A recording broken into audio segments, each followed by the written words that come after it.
नमस्कार, India voice पर स्वागत है आपका। मैं हूं आपके साथ प्रियंका मिश्रा। बुलेटिन की करेंगे शुरुआत। सबसे पहले खबर लखनऊ से सामने आ रही है। सपा ने राज्यसभा प्रत्याशियों के नाम को किया तय। 5वीं बार जया बच्चन को राज्यसभा भेजेगी समाजवादी पार्टी। रामजी लाल सुमन, आलोक रंजन को भी चुना प्रत्याशी। आज तीनों प्रत्याशी राज्यसभा के लिए करेंगे नामांकन। रामजी लाल सुमन, आलोक रंजन को भी चुना गया प्रत्याशी। तो राज्यसभा के लिए समाजवादी पार्टी के कैंडिडेट तय। आज तीनों प्रत्याशी राज्यसभा के लिए करेंगे नामांकन। जया बच्चन, रामजी लाल और आलोक रंजन समाजवादी पार्टी के राज्यसभा प्रत्याशी होंगे। सपा ने राज्यसभा प्रत्याशियों के नाम का किया ऐलान। 5वीं बार जया बच्चन को राज्यसभा भेजेगी सपा।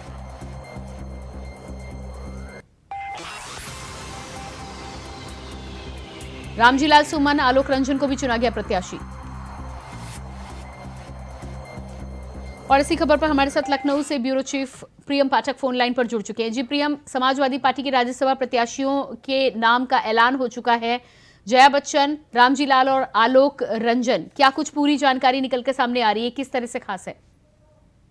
देखिए, उत्तर प्रदेश के अंदर 10 राज्यसभा की जो सीटें हैं जो उत्तर प्रदेश से निर्वाचित होती हैं वो खाली हुई हैं और उसमें अब जो है वो चुनाव होना है। इसके लिए समाजवादी पार्टी की तरफ से 3 प्रत्याशियों को उतारा गया है, जिसमें पूर्व मुख्य सचिव आलोक रंजन है, अभिनेत्री जया बच्चन है और पूर्व केंद्रीय मंत्री रामजी लाल सुमन है। इन लोगों को प्रत्याशी के तौर पर समाजवादी पार्टी ने उतारा है और ये तीनों ही लोग आज जो है अपना पर्चा दाखिल करेंगे। प्रस्तावक के रूप में विधायकों से सादे कागज पे हस्ताक्षर करवा लिए गए हैं। 3 प्रत्याशियों को जिताने के लिए 112 विधायकों की आवश्यकता है और इसके लिए जो है फिलहाल, लेकिन अभी अगर बात की जाए तो सपा के पास केवल 108 विधायक हैं। तो ऐसे में 4 विधायक को कौन होंगे, इसको लेकर जरूर असमंजस की स्थिति बनी हुई है। लेकिन माना जा रहा है कि समाजवादी पार्टी अपने 4 विधायकों को ढूंढ लेगी इसमें और उसके साथ 3 प्रत्याशियों को जिताने में कामयाबी जो है वो हासिल करेगी। तो दूसरी तरफ अगर देखें तो बहुमत के आधार पर 7 सीटें जो हैं वो बीजेपी की जीतना तय है और इसीलिए बीजेपी ने भी केवल 10 में से 7 सीटों पर ही अपने प्रत्याशियों की घोषणा करी है। बीजेपी की जो प्रत्याशी हैं वो कल अपना नामांकन पत्र दाखिल करेंगे। उनके नामांकन के समय में मुख्यमंत्री योगी आदित्यनाथ भी मौजूद रहेंगे, प्रदेश के प्रदेश अध्यक्ष भूपेन्द्र चौधरी भी मौजूद रहेंगे। और आज माना जा रहा है कि जब समाजवादी पार्टी के जो प्रत्याशी हैं वो अपना नामांकन पत्र दाखिल करने जाएंगे तो उनके साथ में पार्टी के राष्ट्रीय अध्यक्ष अखिलेश यादव भी मौजूद रहेंगे। जी बिल्कुल, जया बच्चन के नाम को लेकर जिस तरह से 5वीं बार राज्यसभा समाजवादी पार्टी की तरफ से जया बच्चन को भेजने की तैयारी है, इससे पहले सुनने में ये भी आया था कि जया बच्चन को लेकर कुछ विरोध के सुर भी पार्टी में उठे थे। इसको लेकर क्या कुछ जानकारी है? देखिए, बिल्कुल, क्योंकि जया बच्चन को लगातार समाजवादी पार्टी की तरफ से जो है वो राज्यसभा में भेजा जा रहा है, तो ऐसे में उसको लेकर विरोध की बातें निकल के सामने आ रही थी। और जो एक मुख्य मुद्दा पीडीए को लेकर जो समाजवादी पार्टी इस बार चुनाव के मैदान में है, पिछड़ा, दलित और अल्पसंख्यक की जो बात कर रहे हैं, तो कहीं ना कहीं ये एक मौका था कि इन तीनों ही वर्गों का इस राज्यसभा सीट की जो 3 सीटें खाली हुई इनमें ध्यान रखा जाता और उसके लिए उस लिहाज से जो समीकरणों की जो बात की जाती है उन प्रत्याशियों को जो है इस मैदान में उतारा जाता रहे। लेकिन समाजवादी पार्टी ने उन चीज को इग्नोर किया है, अपनी बात को, अपने मुद्दे को इग्नोर किया है। ये एक बेहतर मौका था शायद उनके पास में, लेकिन पार्टी नेतृत्व ने जो फैसला किया है उसके मुताबिक इन 3 नामों को जो है वो राज्यसभा भेजा जाएगा।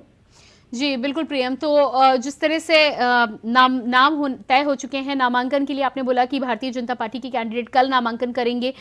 समाजवादी पार्टी के कैंडिडेट के नामांकन की तिथि क्या निर्धारित हो चुकी है? समाजवादी पार्टी के जो प्रत्याशी हैं वो नामांकन आज अपना दाखिल करेंगे। अब से मैच कुछ देर बाद समाजवादी पार्टी के तीनों प्रत्याशी जो हैं वो विधानसभा पहुंचेंगे, जहां पर पहुंचकर वो अपना नामांकन पत्र दाखिल करेंगे और माना जा रहा है कि उनके इस नामांकन में पार्टी के राष्ट्रीय अध्यक्ष अखिलेश यादव भी उनके साथ में मौजूद रहेंगे। जी बिल्कुल, आप बने रहिएगा हमारे साथ। और इसके बाद बात करेंगे अगली खबर की। लखनऊ से अगली खबर सामने आ रही है। बीजेपी ने किए 7 राज्यसभा प्रत्याशियों के नाम का ऐलान। कल राज्यसभा के लिए नामांकन करेंगे बीजेपी के प्रत्याशी। नामांकन के दौरान मौजूद रहेंगे सीएम योगी आदित्यनाथ। नामांकन के दौरान मौजूद रहेंगे CM Yogi Adityanath. Deputy CM Keshav Prasad Maurya भी नामांकन में रहेंगे मौजूद। 15 नामांकन दाखिल करने की अंतिम तिथि 15 फरवरी तक है। नामांकन दाखिल करने की अंतिम तारीख। नामांकन के दौरान सीएम योगी आदित्यनाथ और डिप्टी सीएम केशव प्रसाद मौर्य भी रहेंगे मौजूद। और इसी खबर पर हमारे साथ ब्यूरो चीफ प्रियम पाठक लगातार बने हुए हैं। जी प्रियम, जिस तरह से 7 प्रत्याशियों की आप बीजेपी की बात कर रहे थे, उनके नामांकन को लेकर कल नामांकन के लिए पहुंच रहे हैं मुख्यमंत्री योगी आदित्यनाथ और डिप्टी सीएम केशव प्रसाद मौर्य भी मौजूद रहने वाले हैं। बिल्कुल, देखिए बीजेपी ने, जैसा कि मैंने अभी बताया, कि 7 प्रत्याशी अपने जो है वो राज्यसभा के लिए उतारे हैं, जिसमें अगर नामों की चर्चा की जाए तो सुधांशु त्रिवेदी हैं, आरपीएन सिंह हैं, अमरपाल मौर्य हैं, नवीन तेज हैं, तेजवीर सिंह हैं, साधना सिंह है और संगीता बलवंत जो है, इनको बतौर प्रत्याशी के तौर पर बीजेपी ने मैदान में उतारा हुआ है। और ये सभी प्रत्याशी कल जो है विधानसभा में पहुंचकर अपना पर्चा जो है वो दाखिल करेंगे और उनके नामांकन दाखिल करने के समय, पर्चा दाखिल करने के समय प्रदेश के मुख्यमंत्री योगी आदित्यनाथ जी बिल्कुल प्रियम, इस तमाम जानकारी के लिए आपका बहुत बहुत शुक्रिया। और इसी बीच बड़ी खबर निकलकर सामने आ रही है, पंजाब हरियाणा बॉर्डर पर कार्रवाई। इस वक्त की अहम जानकारी निकलकर सामने आ रही है, किसान आज दिल्ली कूच करने वाले थे, ऐसे में पंजाब हरियाणा बॉर्डर पर कार्रवाई की खबर सामने आ रही है। किसानों को रोकने के लिए की गई कार्रवाई। शंभू बॉर्डर पर छोड़े गए आंसू गैस के गोले। शंभू बॉर्डर पर छोड़े गए आंसू गैस के गोले। पंजाब हरियाणा बॉर्डर पर कार्रवाई। किसानों ने इस बात का ऐलान किया था। कल देर रात तक केंद्रीय मंत्रियों के साथ किसानों की बैठक चली। लंबी बैठक के बावजूद भी कोई फैसला निकलकर सामने नहीं आ पाया। पीयूष गोयल उस बैठक में शामिल थे, लेकिन मामला निकलकर सामने नहीं आ पाया। उसके बाद किसानों ने इस बात का ऐलान किया था कि आज दिल्ली कूच करेंगे। इसके लिए तमाम तैयारियां पुलिस की तरफ से भी की गई थी। ऐसे में पंजाब हरियाणा बॉर्डर से खबर निकलकर सामने आ रही है, कार्रवाई की गई है। किसानों को रोकने के लिए कार्रवाई। शंभू बॉर्डर पर छोड़े गए आंसू गैस के गोले। पंजाब हरियाणा बॉर्डर पर कार्रवाई। तो तस्वीरें आप देख पा रहे हैं, आंसू गैस के गोले यहां पर छोड़े गए हैं। देख रहे हैं किस तरह से भगदड़ मचती हुई नजर आ रही है। अलग अलग जगहों से किसानों को रोकने की कोशिश सरकारों के द्वारा की जा रही है। लंबी बातचीत चल रही थी किसानों और सरकार के बीच। बातचीत में कई मुद्दों पर सहमति। आंसू गैस के गोले, तस्वीरें दिखा रहे हैं आपको। पंजाब हरियाणा बॉर्डर की तस्वीरें हैं, जहां पर किसानों को रोकने के लिए आंसू गैस के गोले छोड़े गए हैं। एक तरफ किसान दिल्ली कूच करने का ऐलान कर चुके थे और लगातार भारी संख्या में दिल्ली के लिए तैयारी कर चुके थे। दूसरी तरफ सरकार की तरफ से पुख्ता इंतजाम है। सभी बॉर्डर्स को पूरी तरह से सील किया गया था।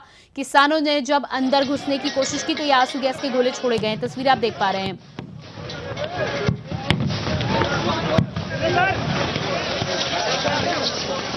दूर तो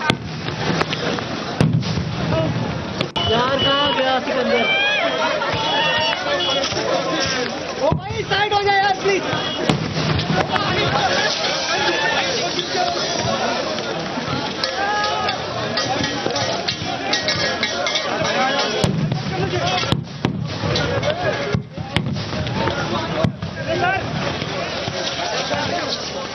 दूर तो यार, कहाँ गया सिकंदर? ओ भाई साइड हो जाए यार प्लीज। तो ये तस्वीरें आपको दिखा रहे हैं, पंजाब हरियाणा बॉर्डर की तस्वीरें आप देख पा रहे हैं किस तरह से आंसू गैस के गोले यहाँ पर छोड़े गए हैं और भगदड़ में भागते हुए किसान यहाँ पर नजर आ रहे हैं। साफ आप तस्वीरें देख पा रहे हैं। किसानों ने मुंह पर कपड़ा बांधकर आंसू गैस के गोलों से बचने की कोशिश करते हुए यहाँ पर नजर आए हैं। और एक तरफ किसान दिल्ली कूच का आह्वान किया था, ऐलान किया था। सरकार के साथ कल देर रात तक बातचीत चली है, लेकिन बातचीत बन नहीं पाई है। एमएसपी के मुद्दे पर सरकार और किसानों के बीच सहमति नहीं बन पाई। किसानों का साफ तौर से कहना था कि उन्हें कानून रद्द चाहिए, जिस पर सरकार की तरफ से ये पहल की गई थी कि समिति बनाकर इस पर काम किया जा सकता है, लेकिन किसानों ने इस प्रस्ताव को अस्वीकार कर दिया। साफ तौर पर किसानों का कहना है कि समितियां बार बार बनती रहती हैं, उससे किसानों का कोई भला होने वाला नहीं है। कानून को पूरी तरह से जब तक खारिज नहीं किया जाता तब तक किसानों का यह आंदोलन जारी रहेगा। उसके साथ ही साथ किसानों पर हुए केस को लेकर भी किसानों का कहना था कि उन्हें खारिज किया जाना चाहिए। और इसी खबर पर हमारे साथ दिल्ली से संवाददाता अजीत कुमार लाइव जुड़ चुके हैं। जी अजीत, तस्वीरें हम यहाँ पर देख पा रहे हैं, क्या कुछ हाल दिल्ली का आप दिखाएंगे? देखिए बिल्कुल प्रियंका, बताना चाहूंगा मैं दिल्ली के टिकरी बॉर्डर पे खड़ा हूँ। टिकरी बॉर्डर पर, क्योंकि ये वो जगह है जहाँ पिछली बार जब किसान धरना प्रदर्शन पर बैठे थे तो तकरीबन 1 साल से ज्यादा का समय उन्होंने बिताया था और इसी जगह पर किसान यहाँ पर धरना प्रदर्शन पर बैठ गए। तो अगर मैं आज जी अजीत, आपको रोकना चाहेंगे। और ये तस्वीरें आप देख पा रहे हैं, आंसू गैस के गोले छोड़े गए हैं किसानों के ऊपर। भारी संख्या में किसानों ने ऐलान किया है दिल्ली कूच करने का, जिसको लेकर चारों तरफ से पुलिस विभाग के द्वारा, सरकार के द्वारा बॉर्डर सील किए गए हैं। और पंजाब हरियाणा बॉर्डर की तस्वीर आप देख पा रहे हैं, जहां आंसू गैस के गोले किसानों के ऊपर छोड़े गए। अजीत हमारे साथ लगातार बने हुए हैं। जी अजीत। जी बताना चाहूंगा प्रियंका, मैं इस वक्त टिकरी बॉर्डर पे खड़ा हूँ। टिकरी बॉर्डर की अगर मैं तस्वीर दिखाऊं तो मेरे पीछे की जो तस्वीर है वो साफ तौर पर देख सकते हैं सुरक्षा व्यवस्था के मद्देनजर किस तरीके से जो तमाम जो पुलिस फोर्स है, यहाँ पर पुलिस फोर्स के अलावा पैरामिलिट्री फोर्स के जवान भी खड़े हैं। और इसके अलावा पीछे की जो तस्वीरें हैं वो साफ तौर पर देख सकते हैं कि किस तरीके से यहाँ पर सुरक्षा व्यवस्था के मद्देनजर जो तमाम जो चाक चौबंद इंतजाम है वो किए गए हैं। और हालांकि अगर परिचालन व्यवस्था की बात करूं तो यातायात व्यवस्था को यहाँ पर फिलहाल अभी जारी रखा गया है। आने जाने वाले लोगों को कहीं ना कहीं जो यातायात के लिए तमाम जो सुविधा है वो पूरी की पूरी दी जा रही है। लेकिन सुरक्षा व्यवस्था के मद्देनजर यहाँ पर जो इंतजाम है वो इस बार यहाँ पर कहा जा सकता है कि पूरे पुख्ते इंतजाम किए गए हैं। जी प्रियंका। जी बिल्कुल अजीत, तो जिस तरह से आप तस्वीरें दिखा रहे हैं, ताज़ा हाल देख पा रहे हैं हम कि पुलिस के द्वारा पूरी तरह से बैरिगेटिंग की गई है। क्या वहां पर कुछ लोगों से आप बातचीत कर सकते हैं? कल से ये भी खबरें आ रही हैं कि ट्रैफिक में लोगों को काफ़ी खासी दिक्कतों का सामना करना पड़ रहा है, क्योंकि अलग अलग जगह से डाइवर्जन है, कहीं रोका जा रहा है लोगों को तो कहीं आगे बढ़ने नहीं दिया जा रहा है।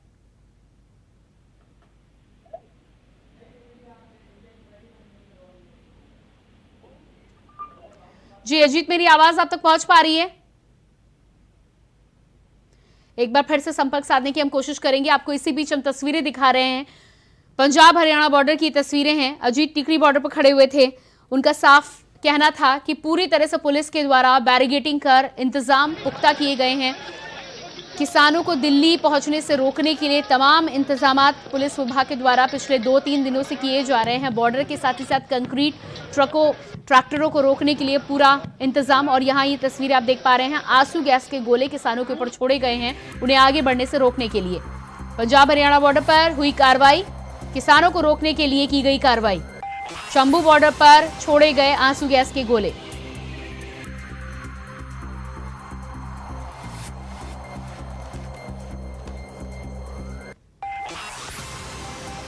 शंभू बॉर्डर पर छोड़े गए आंसू गैस के गोले।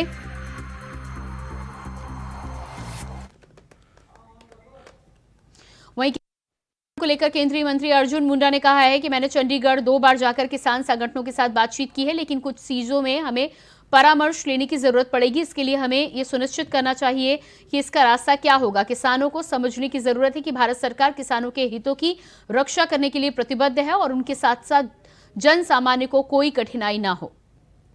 कंसल्टेशंस करने की जरूरत पड़ेगी, क्योंकि राज्यों के साथ मिलकर के हमें इस बात पर आगे चर्चा करनी पड़ेगी। इसके लिए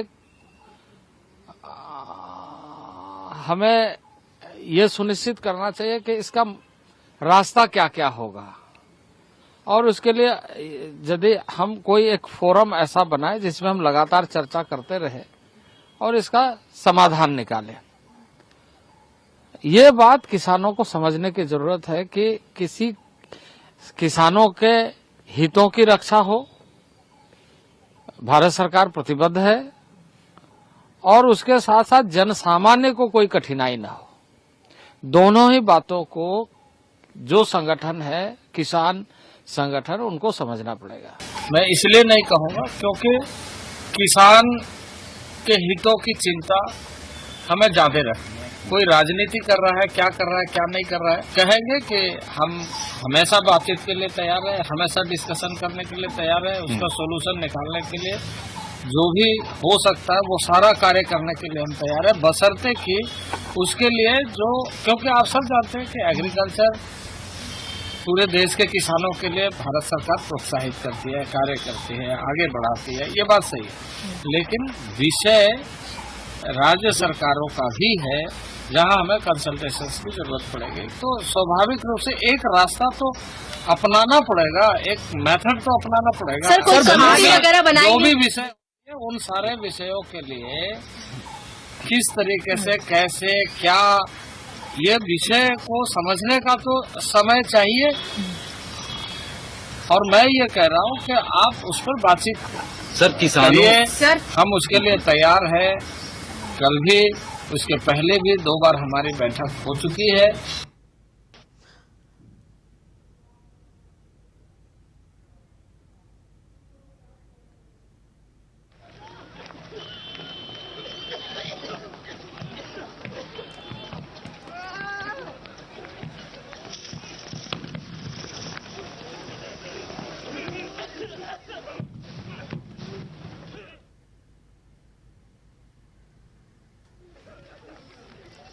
तो ये तस्वीरें आप देख पा रहे हैं, किसानों के भगदड़ की ये तस्वीरें हैं। पंजाब हरियाणा शंभू बॉर्डर पर हुआ पथराव। कीलों के माध्यम से किसानों को रोकने की जा रही है कोशिश। शंभू बॉर्डर पर छोड़े गए आंसू गैस के गोले, तस्वीरें आपको दिखा रहे थे। ये तस्वीरें आप देख पा रहे हैं, आंसू गैस के गोले छोड़ने के बाद में भगदड़ मच्छी किसानों के बीच में और भागते हुए ये किसान यहां पर दिखाई दे रहे हैं। इसके साथ ही साथ आपको बता दें कि पत्थर और कीलों के माध्यम से भी किसानों को रोकने के लिए पुलिस ने पहले से तैयारी कर रखी थी। भागते हुए किसान यहां पर आपको नजर आ रहे हैं। साफ तौर पर पूरी तरह से चारों बॉर्डर सील किए गए थे और किसानों को रोकने के लिए पुलिस के द्वारा पुख्ता इंतजाम है। एक तरफ किसान, दूसरी तरफ पुलिस। लगातार आप ये देख पा रहे हैं आंसू गैस के गोले छोड़ने के बाद में भागते हुए किसान यहां पर तस्वीरों में नजर आ रहे हैं। तो कल रात 3 केंद्रीय मंत्रियों के साथ किसानों की बातचीत चली है, लेकिन किसानों की कई मांगों के बीच में। और इसी खबर पर हमारे साथ दिल्ली से हमारे संवाददाता अजीत कुमार लाइव बने हुए हैं। उसके साथ ही साथ गाजियाबाद से प्रवीण कुमार भी हमारे साथ जुड़ चुके हैं। जी प्रवीण, गाजियाबाद की यदि बात करें तो क्या कुछ स्थिति नजर आ रही है? पंजाब हरियाणा बॉर्डर की तस्वीरें अपने दर्शकों को दिखा रहे हैं। आंसू गैस के गोले छोड़े गए हैं इस समय। बता दें फिलहाल जो दिल्ली यूपी का जो गाजीपुर बॉर्डर है, इस पर पुलिस की तैनाती काफी लगातार बढ़ती जा रही है। जैसे कि हरियाणा पंजाब के जो शंभू बॉर्डर पर पथराव हुआ है, पुलिस इसको देखते हुए यहाँ अलर्ट हो गई है और काफी संख्या में यहाँ पुलिस बल की तैनाती बढ़ा दी गई है। फिलहाल यहाँ पर अभी किसान जो है अभी पहुंचे नहीं है, लेकिन पुलिस पूरी सतर्कता बरत रही है। आने जाने वाले वाहनों की चेकिंग कर रही है। साथ ही पुलिस ने जो कॉमर्शियल वाहन है उनको दिल्ली में प्रवेश की बिल्कुल अनुमति नहीं दी गई थी। फिलहाल जो गाजियाबाद पुलिस जो लगातार दिल्ली यूपी गाजीपुर बॉर्डर पर खड़ी है, उनमें लोगों से पूछताछ के बाद ही आगे जाने दे रही है फिलहाल। लेकिन दिल्ली गाजीपुर बॉर्डर को पूरी तरीके से किलेबंदी कर दी है। ऐसा लग रहा है जैसे यहाँ पर कोई भारत चीन पाकिस्तान का जैसे बॉर्डर हो गया फिलहाल, लेकिन ये दिल्ली यूपी का बॉर्डर है। यहाँ कल परसों ही दिल्ली पुलिस ने यूपी पुलिस से साझा तैयारी की और यहाँ पर किलेबंदी कर दी, तारेबंदी कर दी, ताकि कोई किसान दिल्ली में प्रवेश न कर सके। क्योंकि पिछले जो 2-3 साल पहले जो पुलिस से लापरवाही हो गई थी, किसान काफी संख्या में यहाँ पहुंचे थे और दिल्ली में कूच करने की कोशिश की थी, जिससे काफी लोगों को वहां पर उसमें उनकी मौत भी हो गई थी। ऐसी घटना दोबारा न दोहराई जाए, इसको लेकर गाजियाबाद पुलिस दिल्ली पुलिस से लगातार सामंजस्य बैठा रही है और यहाँ पर लगातार ड्रोन और सीसीटीवी कैमरों में निगरानी की जा रही है। फिलहाल अभी यहाँ किसान नहीं पहुंचे हैं, लेकिन किसान पहुंचने की यहाँ पर अभी संभावना बताई जा रही है। जी बिल्कुल, हमारे साथ अजीत भी लगातार बने हुए हैं। जी अजीत, जिस तरह से पंजाब हरियाणा बॉर्डर की तस्वीरें लगातार निकलकर सामने आ रही हैं, रास्ते में पथराव की भी खबरें सामने आई हैं, इसके अलावा पुलिस के द्वारा कील पहले से लगाई गई थी, कई तस्वीरें निकलकर सामने आई थी जिसमें ट्रैक्टर को रोकने के लिए सीमेंटेड कील और सरिया के माध्यम से रोकने का प्रयास, पूरी तरह से तैयारी की गई थी। क्या लगता है आपको कि जिस तरह से आंसू गैस के गोले छोड़े गए हैं, क्या कुछ स्थिति वहां पर आप देख पा रहे हैं, समझ पा रहे हैं? देखिए बिल्कुल प्रियंका, बताना चाहूंगा अगर मैं दिल्ली की बात करूँ, मैं टिकरी बॉर्डर पर खड़ा हूँ। हालांकि यहाँ पे किसान नहीं पहुंचे, लेकिन अगर मैं तस्वीरों की बात करूँ तो तस्वीरें साफ तौर पर देख सकते हैं। सुरक्षा व्यवस्था के मैनेजर यहाँ पर न केवल दिल्ली पुलिस के जवान तैनात है, बल्कि यातायात व्यवस्था उसको भी काफी सुचारू रूप से चलाया जा रहा है। हालांकि आगरा रोड को ब्लॉक कर दिया गया है ताकि जब किसान अगर इस तरफ आते हैं तो उनके लिए जो तमाम जो सुरक्षा के जो इंतजाम है वो यहाँ पर रखे जाए। आप देखते हैं किस तरीके से बैरिकेडिंग कर रखे, आधे सड़क को बैरिकेडिंग से कवर कर दिया गया। इसके अलावा गाड़ियां जो बड़ी संख्या में जो भारी वाहन है वो भी यहाँ पे तैनात किए गए। इसके अलावा अगर मैं बात करूँ तो यहाँ पर विशेष तौर पर ड्रोन कैमरे से भी निगरानी रखी जा रही है। जिले के जो बड़े स्तर के जो अधिकारी है वो भी यहाँ पर समय समय पर खुद पहुंच करके सुरक्षा व्यवस्था का जायजा ले रहे हैं और ये सुनिश्चित कर रहे हैं कि सुरक्षा व्यवस्था में कोई भी चूक न हो सके। तो साफ तौर पर कहा जा सकता है कि दिल्ली के टिकरी बॉर्डर की बात करें तो यहाँ पर किसानों के आने से पहले हर तरीके से दिल्ली पुलिस, पैरामिलिट्री फोर्स के जवान और तमाम जो सुरक्षा एजेंसियां है वो न केवल तैनात है बल्कि पूरी तरीके से तैयार है कि अगर यहाँ पर किसान आते हैं तो उनसे किस तरीके से निपटना है और हर स्थिति के लिए यहाँ पर जो जवान है वो तैनात है। जी बिल्कुल, तो जिस तरह से लगातार बैरिकेडिंग कर तैयारी चारों तरफ से की गई है, आप जहां पर खड़े हैं वहां पर आप जानकारी दे रहे हैं कि लगातार पुलिस की चाक चौबंदी है, क्या किसानों के आने की सूचना है? बिल्कुल अभी तक ऐसा कोई सूचना यहाँ पे पुलिस को फिलहाल नहीं मिल पाई है, क्योंकि जैसे ही पुलिस को सूचना मिलेगी यहाँ पर आने की तो उस समय जो बैरिकेडिंग है पूरे रोड को कवर कर दिया जाएगा ताकि किसान जो है वो यहाँ पर दिल्ली में प्रवेश न कर सके। इसलिए कहा जा सकता है साफ तौर पर अभी जो रोड है इसके यातायात की जो आवाजाही है वो फिलहाल जारी है और कहीं ना कहीं इसलिए कहा जा सकता है हर तरीके की पुलिस जो जवान है वो तैनात है, ताकि जब भी किसान दिल्ली में प्रवेश करेंगे तो उस समय हर तरीके से पुलिस के जवान, पैरामिलिट्री के फोर्स जो है वो कमर कस चुके हैं, ताकि किसी भी तरीके से उनको दिल्ली में प्रवेश करने से रोका जाए। जी बिल्कुल, बने रहिएगा हमारे साथ। प्रवीण भी बने हुए हैं। जी प्रवीण, जिस तरह से किसानों के लिए तो लगातार पुलिस के द्वारा तमाम इंतजाम किए गए हैं, लेकिन आम नागरिकों के लिए, आम आदमियों के लिए क्या कुछ स्थिति है? क्या उन्हें भी रोका जा रहा है बॉर्डर पर, या कोई डायवर्जन दिया गया है?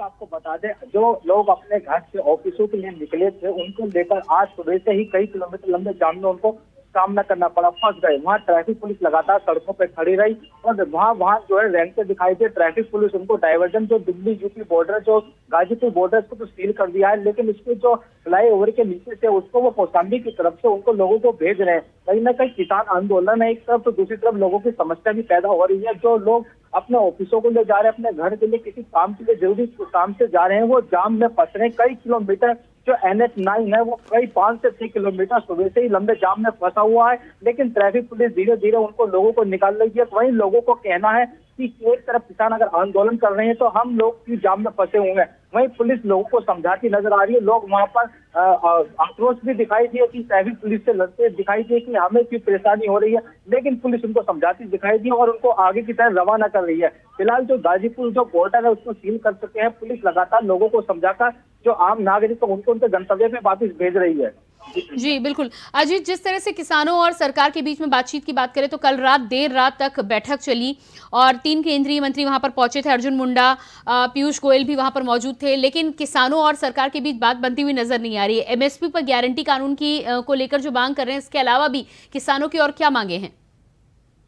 देखिए, बिल्कुल प्रियंका बताना चाहूंगा कि किसानों की जो लगातार जो मांगे हैं, और जहाँ सबसे बड़ी मांग जो है MSP की बात करें तो MSP की गारंटी है। इसके अलावा पिछले लंबे समय से जब पिछली बार जब किसान जो धरने प्रदर्शन में बैठे थे, तो उस समय जो किसानों पर जो मुकदमे लगाए गए थे उसकी अगर हम बात करें, या फिर चाहे वो टैनी मिश्रा पर जो कार्रवाई की बात करें, तो ऐसे और कई तमाम जो मुद्दे हैं, इन तमाम मुद्दों को लेकर के किसानों की जो मांग है वो लगातार चली आ रही है। और उन्हीं मुद्दों की वजह से एक बार फिर से किसानों ने दिल्ली कूच का ऐलान किया। और ऐसे में दिल्ली के बॉर्डर पर यहाँ पर अगर हम बात करें तो विशेष इंतजाम है, लेकिन अगर किसानों की बात करें तो रात से लंबी बैठक हुई। बैठक के बाद भी जिस तरीके से किसानों का बयान आया, उन्होंने साफ तौर पर कहा कि भले ही सरकार से बात चले, लेकिन सरकार इस मामले में ज्यादा गंभीरता नहीं दिखा रही। इसी का परिणाम है कि सरकार भी इस मामले को लगातार आगे बढ़ाती जा रही है और कहीं ना कहीं वो केवल और केवल समय निकालने का काम करे। और यही एक वजह है जिसके सब किसानों ने ये साफ तौर पर निर्णय ले लिया कि वो दिल्ली कूच करेंगे।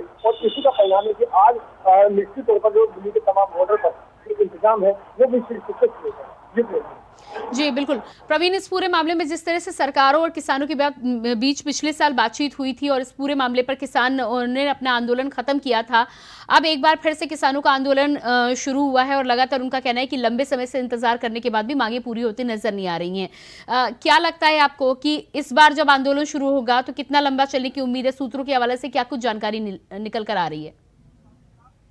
आपको बताते हैं, आज से 2-3 साल पहले जब किसानों ने आंदोलन किया था, पूरे राज्य में जो दिल्ली, यूपी, हरियाणा, पंजाब के किसान अपने अपने जिले के बॉर्डर से जुड़े थे और दिल्ली कूच करने की बात की थी, तो उनसे सरकार से ये था कि हमारी जो MSP है उसकी मांगे पूरी की जाए, MSP पे कानून लागू किया जाए। लेकिन फिलहाल उन्होंने, सरकार ने उनके खिलाफ वादाखिलाफी की, जिसको देखते हुए किसानों ने एक आंदोलन की चेतावनी दी और 13 फरवरी को दिल्ली को कूच करने की तैयारी की और दिल्ली के संसद भवन को घेरने की तैयारी की।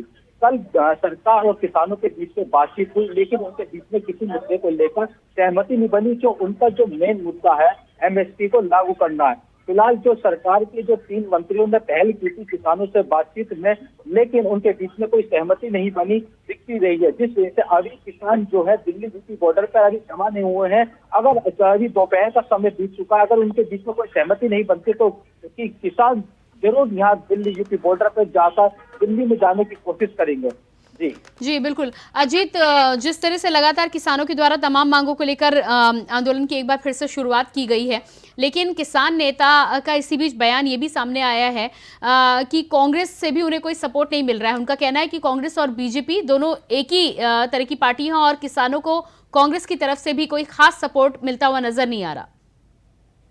कहा जा सकता है कि अभी इसमें कोई दो राय नहीं है कि जल्द ही लोकसभा के चुनाव होने और ऐसे में हर चुनावी जो पार्टियां हैं, तमाम जो राजनीतिक पार्टियां हैं, वो कहीं ना कहीं अपने वोट बैंक को जरूर ध्यान में रखते हुए ही कहीं ना कहीं आगे अपनी जो कदम है वो बढ़ाएगी। ऐसे में फिलहाल ये साफ तौर पर कहा जाता है क्योंकि पिछली बार जब किसानों का प्रदर्शन हुआ था तो उस समय चाहे वो कांग्रेस हो, चाहे वो आम आदमी पार्टी हो या तमाम जो विपक्ष है, वो खुल करके किसानों के समर्थन में उतरा था। और इसी का परिणाम रहा कि जो किसानों का जो प्रदर्शन है वो 1 साल से भी ज्यादा का समय रहा जब किसान अपनी मांगों को लेकर सड़कों पर दिल्ली की सीमाओं पर बैठ गए थे। ऐसे में अब एक बार फिर से लोकसभा चुनाव नजदीक है और कहीं ना कहीं किसानों ने जिस तरीके से दिल्ली कूच का जो ऐलान किया है तो निश्चित तौर पर हर राजनीतिक पार्टियां चुनाव से पहले हर चीज को रणनीतिक तौर पर कहीं ना कहीं इसको देखते हुए अपनी जो कदम है वो आगे बढ़ाएंगी। लेकिन कहा जा सकता है कि जब किसान दिल्ली कूच करेंगे, जब दिल्ली में आएंगे तो ये भी संभवतः कहा जा सकता है कि उस समय जो विपक्ष का जो कदम है वो शायद बदल भी जाए। लेकिन अभी कह पाना शायद जल्दबाजी होगा। लेकिन जिस तरीके से पिछले बार जो जी बिल्कुल अजीत, इस तमाम जानकारी के लिए बहुत शुक्रिया। प्रवीण, आपका भी बहुत बहुत शुक्रिया जुड़ने के लिए। और इसी के साथ फिलहाल इस बुलेटिन में इतना ही। खबरों का सिलसिला जारी रहेगा। नमस्कार।